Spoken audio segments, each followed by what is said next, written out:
Good morning, everyone. Happy Monday.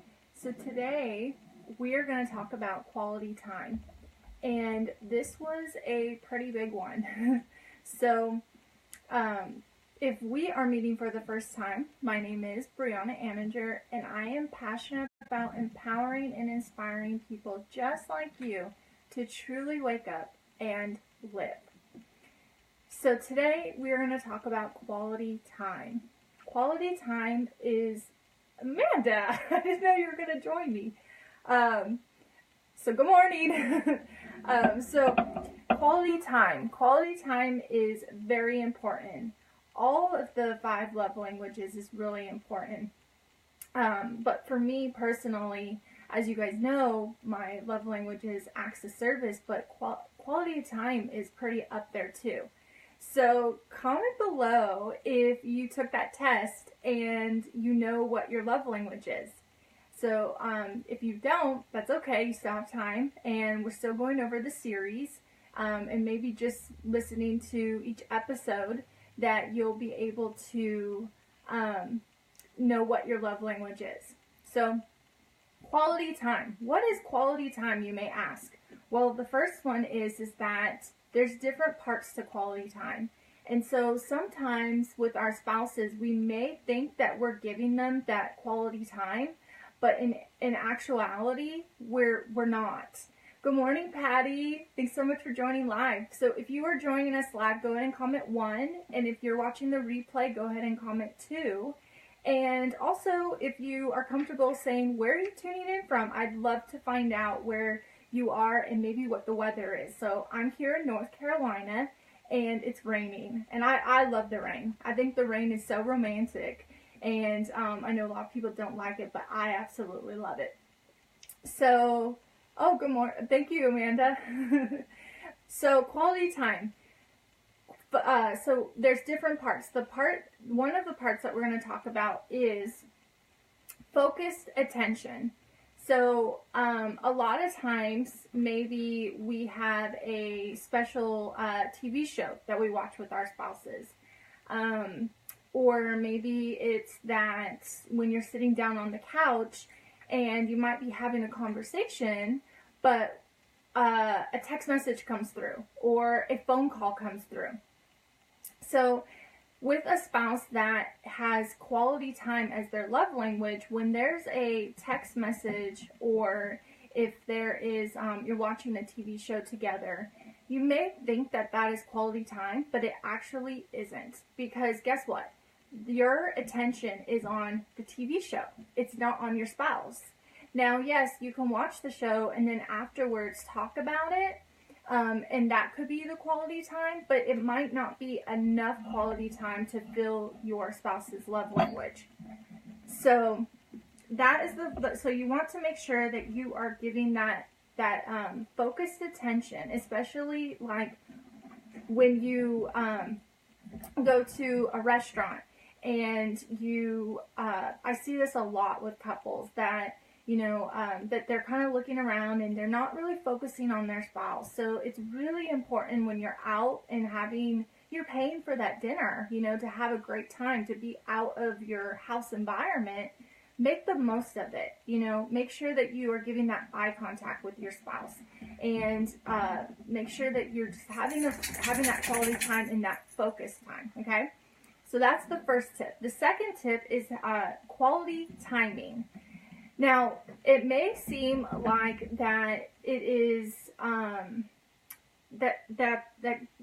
that quality timing. It may seem that it's like understood that it's obvious to have that timing, but a lot of times we have life that gets in the way. So it's super important that, especially if your spouse has that love language of quality time, that you plan that quality time. So is it going maybe to a lifestyle, like getaway? Is it just like a weekend getaway? Is it going to a bed and breakfast? Is it planning to have dinner out maybe once a week? Is it making sure that you go on that date night, or is it that date night in? So those are some of the things that you really want to have that communication with your spouse and plan that you are going to have that quality time, and then the timing, okay? So that is tip number 2. And then we're going to talk about the quality conversation. This to me really spoke volumes to me, because we talked about yesterday about words of affirmation. And words of affirmation is more focusing on what we're saying. And whereas quality conversation is focusing on what we're hearing. So think about that for a second. So if you have a spouse that their love language is that words of affirmation, then it's what we're saying to our spouse. But if there's a spouse that has that quality time, then that quality conversation, then it's what we're hearing. And to be honest with you guys, yesterday when I had Mike on as a guest, I realized that sometimes I don't listen to him. And so when he was talking yesterday, I learned so much about what he actually really needed. And me just asking those questions, for my audience to learn, I learned so much about Mike. And I realized that I had to listen. And sometimes that's another thing that is in here that we don't want to, learning to talk, is that we don't want to interrupt our spouse. And I think that is something that is a lot of people struggle with. I know I struggle with it because, like I said before in my other series of Personality Plus, that my personality is like, come on, get to the point, right?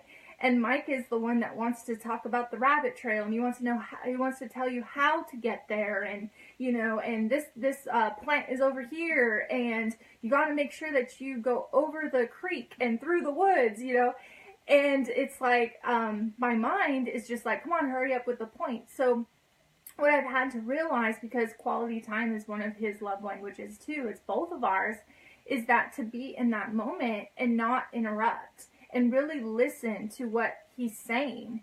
And so that really spoke volumes to me, okay? So, and then number 3 is learning to talk. Amanda, you think it's funny? Yes. So learning to talk and having that self-revelation, and it does not come easy. I think that's one of the hardest things, is to really self-reflect and really realize, like, what am I doing to not make this relationship go forward, right? It's pretty much of like a dagger to our heart, because we have to admit our faults. And I know we don't like to admit our faults. We don't like to look bad, right? I know I don't, but at the same time, when that does happen, it makes you grow like so much, right? So learning to talk and your emotions. So I want to give you a challenge, okay? And especially if your spouse is quality time, is that we want to learn about our emotions and why we feel what we feel. So there's different events that make us feel a certain emotion, okay? And so what I want you to do is, for a week, you want to write down your feelings in a notepad and a word or two to help you remember the event corresponding to the feeling. So your list may look like, so let's say that you're driving and someone is tailgating you. So that feeling is probably what? Anger, right? So you want to write tailgater, anger. Or gas station, very upset. So maybe you were standing in line and someone cut in front of you. So that made you very upset. Or that your work project due in 3 days. So your feelings were frustrated and anxious. So when you do this exercise for a week, and you want to do it 3 times a day, so you want to check in with yourself and see, like, okay, how am I feeling right now? And why did I feel this way? Because what you'll realize is certain events that happen through the day, when you get home with your spouse, it projects that, that emotion, you project it onto your spouse, okay? So having that self-realization really helps in the relationship to figure out, like, why things happen the way that they happen. There's always a dominoes effect, you know, so, and especially, you know, like we're just emotional people in general. Um, the last thing, which we kind of touched about focused attention, is quality activities. So making sure that we do go out with our spouse and that we don't just stay cooped up in the house. It's really great to have a different surrounding, and especially if you have a spouse that's a sanguine, right?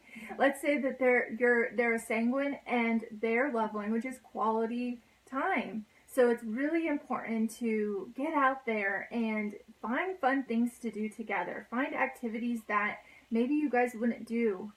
You know, you can go bowling.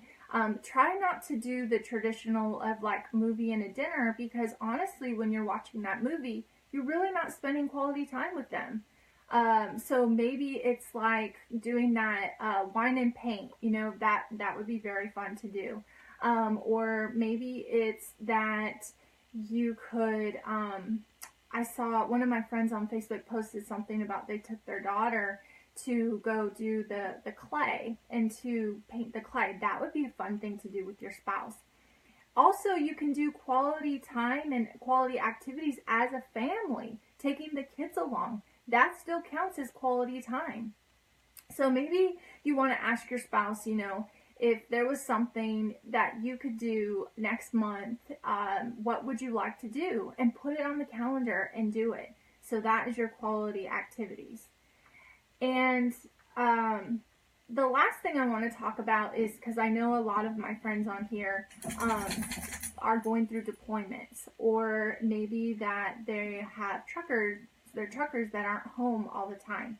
So I want to give you some ideas of how to keep that relationship close, and especially if their love language is quality time. It's pretty hard to do quality time if you're gone, right? So if this is you, one of the things that the book suggests is that to plan a date on Skype. Now, I remember when Mike and I were dating, we did this a lot when he was deployed. And I got ready, like I did my makeup and my hair, and we set a specific time that we were going to talk. And it was like a date, you know. There were times where he would be eating his dinner and like I would eat with him. And it's so amazing that we have this technology, and that we should really use it, you know, to our benefit, and keep that closeness and that connection. Now, I know there's sometimes that with deployments that you can't use that, but maybe it's that you could maybe write each other. I know Mike and I did that, and I actually, I'll show you guys tomorrow morning what I did for Valentine's Day. I actually took all of our conversations from Messenger and I put it into a book. And it says like our love story. And I put on the picture from our wedding. And it was pretty cool because it made it look like I was an author. I should have remembered to bring it on camera. I'll show you tomorrow though. And I sent it to him when he was deployed.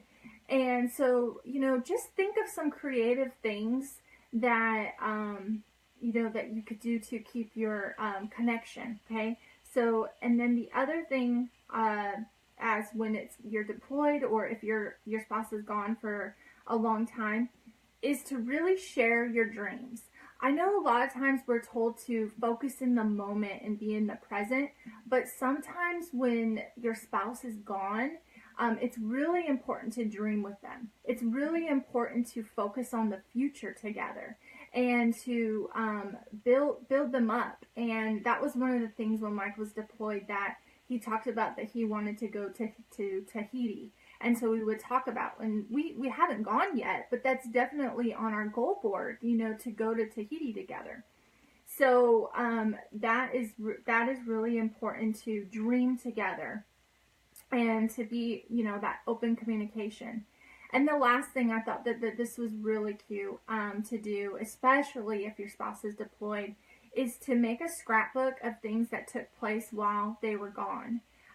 You'll spend quality time reliving the memories with him or her after the homecoming. So I thought that was really cute for spouses that have kids, you know, that maybe some birthdays happen or Christmas, like different holidays, and it's so hard to be away from them. But doing a scrapbook of maybe like pictures, and then when they come back, you can say like, oh, this is what happened, and relive that memory through the pictures. I thought that was really a great tip. So I really loved that. So those are my tips from the book, The 5 Love Languages that we're doing. And if you found that helpful, I would love for you to comment and tell me which one that you love the best. And if you found out what your love language is, tomorrow morning at 9 a.m. Eastern Standard Time, we are going to be talking about gifts, okay? So I hope that you guys found this helpful. I hope that this is going to help you have a great relationship, especially the ones that have that love languages of quality time. And if you were watching this and maybe thought of somebody, share the broadcast with them. And I'm sure that it will help their relationship, okay? So I hope you guys have a great Monday. It's a new start to a new week, new goals, and new goals with our relationship of getting closer and being connected. And I will see you tomorrow at 9 a.m., okay? Have a great day. Bye.